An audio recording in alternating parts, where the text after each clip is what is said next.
Hi my YouTube families, welcome back to my channel. ಎಲ್ಲರೂ ಹೇಗಿದ್ದೀರಾ? I hope ಎಲ್ಲ ಚೆನ್ನಾಗಿದ್ದೀರಾ ಅಂತ ಅಂದ್ಕೊಳ್ತೀನಿ. ಇವತ್ತು ನಾನು ಯಾವ ವಿಡಿಯೋ ಶೇರ್ ಮಾಡ್ಕೊಳ್ತಿದ್ದೀನಿ ಅಂದರೆ, ಈ ಬಿಸಿಲಿಗೆ ಹಾಗೆ ಈ ಸೆಕೆಗೆ ಒಳ್ಳೆ ತಂಪು, ನಮ್ಮ ದೇಹಕ್ಕೆ ತಂಪು ನೀಡುವಂತಹ ಒಂದು ಒಳ್ಳೆ ರೆಸಿಪಿನ ಶೇರ್ ಮಾಡ್ಕೊಳ್ತಿದ್ದೀನಿ. ಅದೇನು ರೆಸಿಪಿ ಅಂದರೆ, ರಾಗಿ ಗಿಣ್ಣ ಮಾಡೋದು ಹೇಗೆ ಅಂತ ನಾನು ಇವತ್ತು ತೋರಿಸ್ಕೊಡ್ತೀನಿ. ಅದಂತೂ ನಮ್ಮ ಆರೋಗ್ಯಕ್ಕೆ, ನಮ್ಮ ದೇಹಕ್ಕೆ ತುಂಬಾ ತಂಪು ನೀಡುತ್ತೆ. ಪ್ಲೀಸ್ ವಿಡಿಯೋ ನೋಡಿ, ಫುಲ್ ನೋಡಿ. ಇಷ್ಟ ಆದರೆ ದಯವಿಟ್ಟು ಲೈಕ್ ಹಾಗೆ ಸಬ್ಸ್ಕ್ರೈಬ್ ಮಾಡೋದನ್ನು ಮಾತ್ರ ಮರಿಬೇಡಿ ಫ್ರೆಂಡ್ಸ್. ಬನ್ನಿ ಇವತ್ತಿನ ವಿಡಿಯೋ ಹೇಗೆ ಹೋಗುತ್ತೆ ಅಂತ ನೋಡೋಣ. ಇವತ್ತಮ್ಮ ಬೆಳಗ್ಗೆನೆ ಬಿಸಿ ಬಿಸಿ ರಾಗಿ ಮುದ್ದೆ ಹಾಗೆ ನನ್ನ ಫೇವ್ರೆಟ್ ಮಳವಳ್ಳಿ ಕಾಳು ಸಾಂಬಾರು ಮಾಡಿದ್ರು. ತಿಂಡಿ ಬದಲು ಬೆಳಗ್ಗೆ ಅಡುಗೆನೇ ಮಾಡಿದ್ರು. ಹಾಗೆ ಇಲ್ಲಿ ಉಪ್ಪಿನಕಾಯಿ ಮಾಡೋದಕ್ಕೆ ಅಂತ ಮಾವಿನಕಾಯಿ ಹೆಚ್ಚಿಟ್ಟಿದ್ದಾರೆ.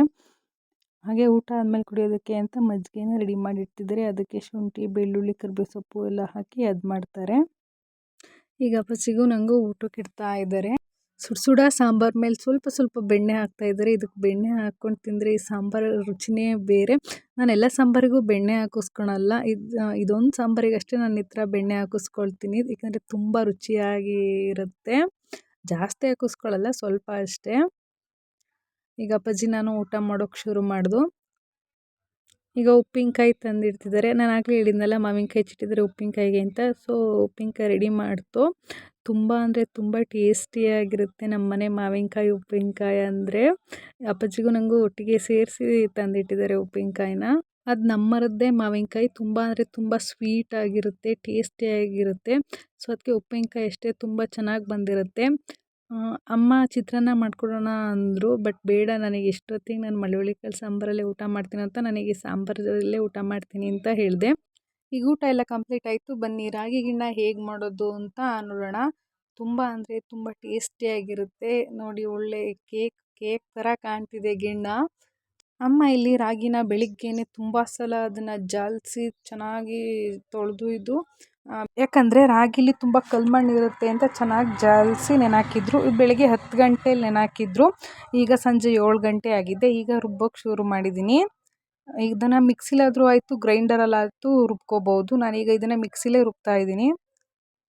ನೋಡಿ, ಇದು ಸ್ವಲ್ಪ ದಪ್ಪ ಬಂದಿದೆ. ಇನ್ನೂ ಒಂದು ಸ್ವಲ್ಪ ನೀರು ಆ್ಯಡ್ ಮಾಡ್ಕೊಂಡು ರುಬ್ಕೋಬೋದು, ಏನೂ ತೊಂದರೆ ಇಲ್ಲ. ತುಂಬ ಗಟ್ಟಿಗೂ ಇರಬಾರ್ದು, ಹಾಗೆ ತುಂಬ ತೆಳ್ಳಗೂ ಇರಬಾರ್ದು. ಈಗ ಇನ್ನೊಂದು ರೌಂಡ್ ಮಿಕ್ಸಿಗೆ ಹಾಕ್ಕೊಳ್ತಾ ಇದ್ದೀನಿ. ನಮ್ಮ ಅವ್ವರಂತೂ ಅವಾಗ ಒಳಕಲ್ಲಲ್ಲಿ ರುಬ್ಬೋರು. ಈ ಥರ ಮಿಕ್ಸಿ ಇರಲಿಲ್ಲ. ಒಳಕಲ್ಲಲ್ಲಿ ರುಬ್ಬಿ ಅದನ್ನು ಬಟ್ಟೆಲಿ ಸೋಸಿ ಅದ್ರ ಹಾಲು ತೆಗಿಯೋರು. ಈಗ ಎಲ್ಲ ತುಂಬ ಕೆಲಸ ಈಸಿಯಾಗಿದೆ, ಎಲ್ಲ ಮಿಕ್ಸಿಗೆ ಹಾಕೋದು. ಬಟ್ ಅವಾಗಂತೂ ರಾಗಿ ಗಿಣ್ಣ ಮಾಡೋದಂದ್ರೇ ಒಂದು ತುಂಬ ರಿಸ್ಕ್ ಆದಂಥ ಕೆಲಸ ಅಂತ ಹೇಳ್ಬೋದು. ನೋಡಿ, ರುಬ್ಕೊಂಡಾಗಿದೆ. ಈಗ ಇದನ್ನು ಹಸಿಟ್ಟು ಜಲ್ಸೋ ಜಲ್ಡಿಲಿ ಸೋಸ್ಕೊಳ್ತಾ ಇದ್ದೀನಿ.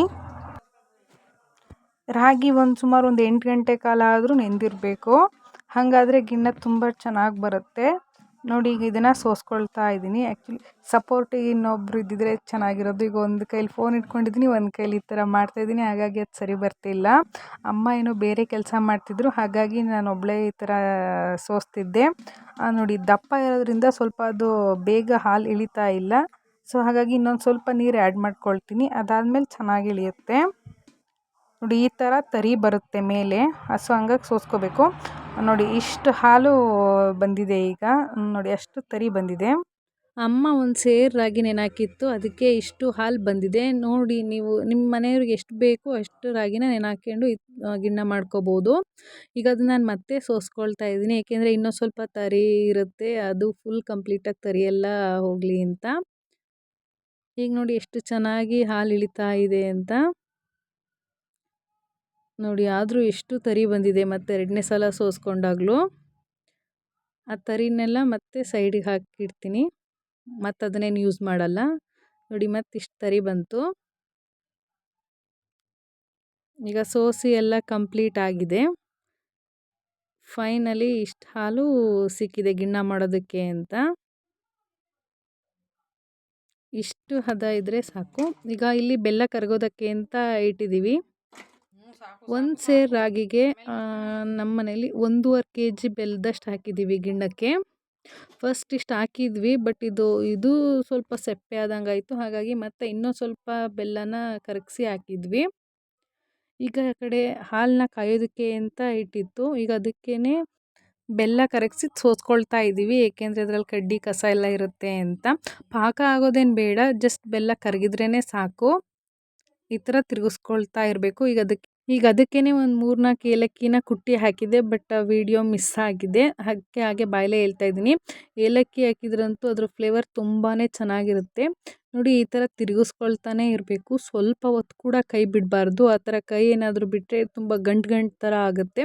ಹಾಗಾಗಿ ಮಿನಿಮಮ್ ಒಂದು ಅರ್ಧ ಗಂಟೆ ಆದರೂ ಈ ಥರ ತಿರುಗಿಸ್ತಾನೆ ಇರಬೇಕು. ಇದು ತಿರುಗಿಸೋದೇ ತುಂಬ ಕಷ್ಟ ಅಂತ ಹೇಳ್ಬೋದು. ಕೈಯೆಲ್ಲ ನೋವು ಬರ್ತವೆ.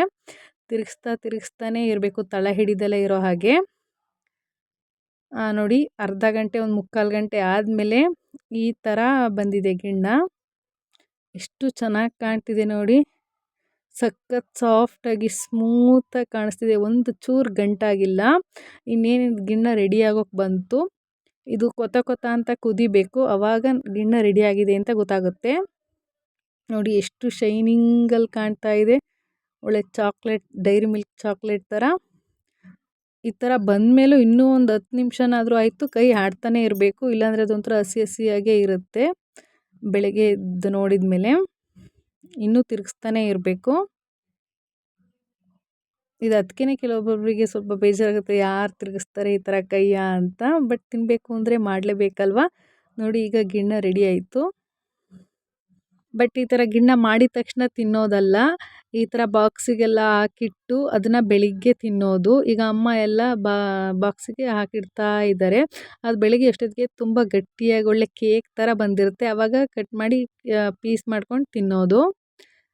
ನೋಡಿ ಎಷ್ಟು ಬಾಕ್ಸ್ ಆಗ್ತಿದ್ದಾವೆ ಅಂತ. ಇದರಲ್ಲಿ ನಮಗೊಂದು, ನಮ್ಮ ಹಗರಿಗೊಂದು, ಅಂದರೆ ನಮ್ಮ ಅತ್ತೆ ಮಾವ ಹಾಗೆ ಯಜಮಾನ್ರು ತಿನ್ನೋದಕ್ಕೆ ಅಂತ ಅಲ್ಲಿಗೊಂದು ಬಾಕ್ಸು, ಹಾಗೆ ನಮ್ಮ ಅಕ್ಕಪಕ್ಕದ ಮನೆಯವ್ರಿಗೆ ಕಟ್ ಮಾಡಿಕೊಡೋದಕ್ಕೆ ಅಂತ ಒಂದು ಬಾಕ್ಸು.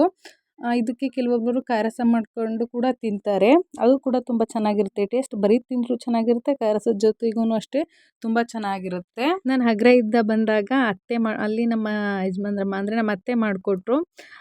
ಅಲ್ಲೂ ರಾಗಿ ಗಿಣ್ಣ ಹಾಗೆ ಅತ್ತೆ ಕಾಯೋಬಿಟ್ಟು ಮಾಡಿಕೊಟ್ಟಿತ್ತು, ಬರೀ ಕೈಲಿ ಕಳಿಸೋದು ಹೇಗೆ ಅಂತ. ಸೊ ಇಲ್ಲಿ ಮಾಡಿದ್ರೆ ಅಲ್ಲಿ ಕೊಡ್ತೀವಿ, ಅಲ್ಲಿ ಮಾಡಿದರೆ ಇಲ್ಲಿ ಕೊಡ್ತೀವಿ, ಆ ಥರ. ಈಗ ಗಿಣ್ಣ ಎಲ್ಲ ಬಾಕ್ಸಿಗೂ ಹಾಕಿ ರೆಡಿ ಆಯಿತು. ಗಿಣ್ಣ ಆಗಿದೆಯೋ ಇಲ್ವೋ ಅಂತ ಚೆಕ್ ಮಾಡೋದಕ್ಕೆ ಸ್ವಲ್ಪ ನೀರಿಗೆ ಸ್ವಲ್ಪ ಅದು ಗಿಣ್ಣನ ಹಾಕಿ ನೋಡ್ತಾರೆ, ಟೆಸ್ಟ್ ಮಾಡ್ತಾರೆ. ಅದೇನೋ ನೀರಿಗೆ ಅಂಟ್ಕೊಳ್ಳಿಲ್ಲ ಅಂದರೆ ಅನ್ನೋ ಥರ ಏನೋ ನೋಡ್ತಾರೆ, ಬಟ್ ಅದು ನಮಗೆ ಗೊತ್ತಿಲ್ಲ. ಜಾಸ್ತಿ ಕುದ್ರೆ ಅದು ಗಿಣ್ಣ ಆಗಿದೆ ಅಂತ ನಾವು ತಿಳ್ಕೊತೀವಿ. ನೋಡಿ, ಇಷ್ಟು ಬಾಕ್ಸ್ ಆಗಿದೆ. ತುಂಬ ಟೇಸ್ಟಿಯಾಗಿರುತ್ತೆ, ಹಾಗೆ ನಮ್ಮ ದೇಹಕ್ಕೆ ಕೂಡ ಒಳ್ಳೆಯದು. ನೀವು ಒಮ್ಮೆ ಟ್ರೈ ಮಾಡಿ.